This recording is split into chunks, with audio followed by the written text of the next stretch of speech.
You hate going to work and hate your job, but for one reason or another, you can't quit. The worst part is your job is a huge part of your life, and when it's not right, it can feel like it's ruining your life. I'm also sure that most people told you the same advice over and over again. Just quit. Life is short. Be happy. It is a well meaning advice, and I won't try to argue with it. But the reality is that we don't have all the luxury of packing up our stuff and waving goodbye whenever the going gets tough. We can't downsize our house, get a tiny house, relocate to another country. There are many variables to consider, and that leaves you thinking, what can I do in the meantime? So let's dive into some things that will make your situation a little easier and balance your mental health. Step 1. Recognize that you are not alone. You will realize that many are not happy with their career choice, and you should know that you are not the only one feeling this way. As cheesy or boring as it sounds, the job you hate is usually a stepping stone for something better. So, if there's one thing a bad job will teach you, is to appreciate a good one when you have it. Step 2. Take stock of where you are. It's important for you to know what actually makes you unhappy about your job. Don't just talk about how terrible you feel, that life isn't good, or how much you hate going to work. Ask yourself these following questions. What about the job you like or dislike? What situation at work you like or dislike? Is it my employer or my role? Is it the company culture or my co-workers? Or is it the pay or the working conditions? We often get so caught up with how bad the work is that we fail to address the underlying issue. These issues are fixable with the appropriate approach. Understanding what you don't want is the first step in getting what you do want. Step 3. Make a plan. Assess your situation and position yourself to be in the best possible financial position you can be. Because the reality is, we need the money, and that's why we do jobs. So here's what you should do. Number 1. Start with a budget. Your budget is your best financial tool. It will help you recognize how much you have been spending unnecessarily and help put together a plan to pay off some debts. Don't do this alone. Do it with your spouse or anyone who is financially reliant on you so they are fully aware of the situation you are in and decide on what to cut back. 2. Identify the leaks in your budget. You hate going to work, so make the necessary sacrifices to set yourself free.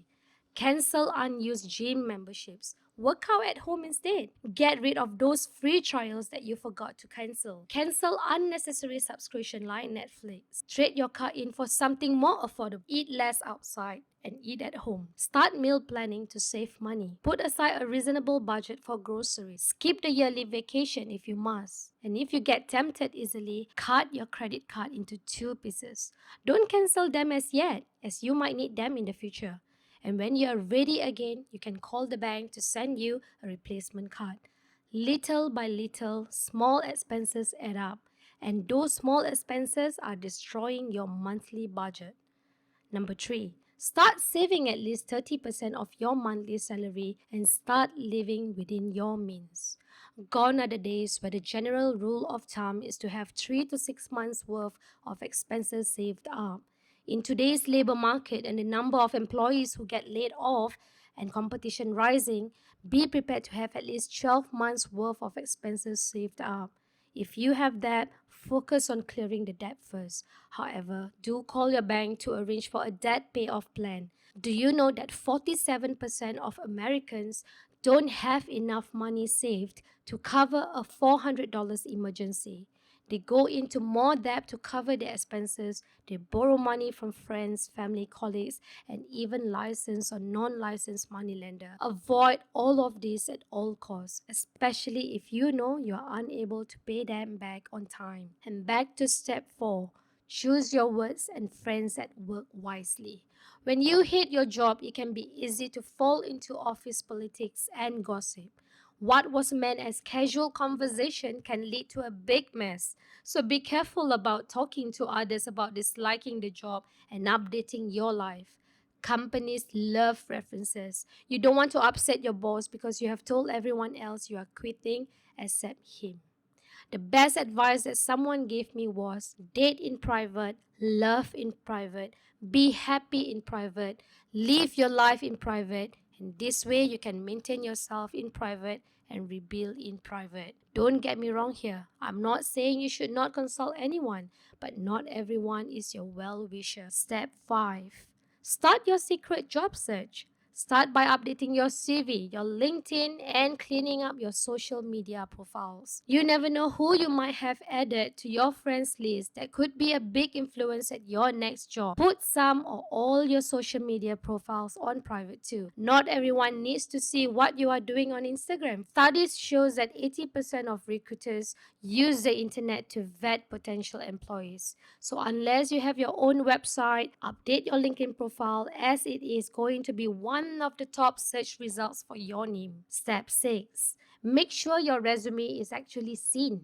Have you ever submitted an application and immediately gotten a generic rejection email that said, "Dear candidate, thank you for taking the time to apply for XYZ. At this time, we are declining to move forward with your application." Well, it is a competitive market, and these days, companies rely on applicant tracking system to pre-filter resume. The ATS works by scanning resumes for keywords, and some ATS function in a way by giving your resume a grade of how relevant it is to the job. And if you don't score high enough, whether you're actually qualified or not, then your resume will get automatically rejected without being seen by the hiring manager. To avoid being in this situation, write to the hiring manager via email or LinkedIn and state that you are aware of their hiring needs. You got what they need. This way, you will stand out more than the rest of the applicants. Step 7. Learn what you can. What are your strengths? What areas could you improve in? Even terrible jobs have a way of building your knowledge, experiences, and skill sets. So make sure you are taking what you can from it and be positive about it. Step 8. Grow your network. Strong personal networks don't happen at the water cooler or at the bar. The smartest thing you can do when you hate your job is to quietly build your professional network. Commit to spending 15 minutes each day on typical job searching activities. Here's what I mean. Reach out to your connections on LinkedIn to ask about their work. Search for local job fairs. Register for professional conferences and roundtable. Step 9. Try to find pleasure outside of your job.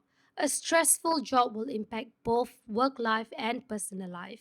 And before you know it, you have let that job take every little bit of fun out of your life. You need to invest in yourself and create memories. Start creating positive habits such as reading, working out, cooking, and eating better. Step 10. Give yourself time and be your own biggest cheerleader. Having a job you dislike is mentally and emotionally draining, but don't let it suck you dry. Take care of yourself, get some sleep, take a break, travel, and make time for the things you enjoy. And lastly, don't underestimate the power of persistence. Keep going, you will find something better.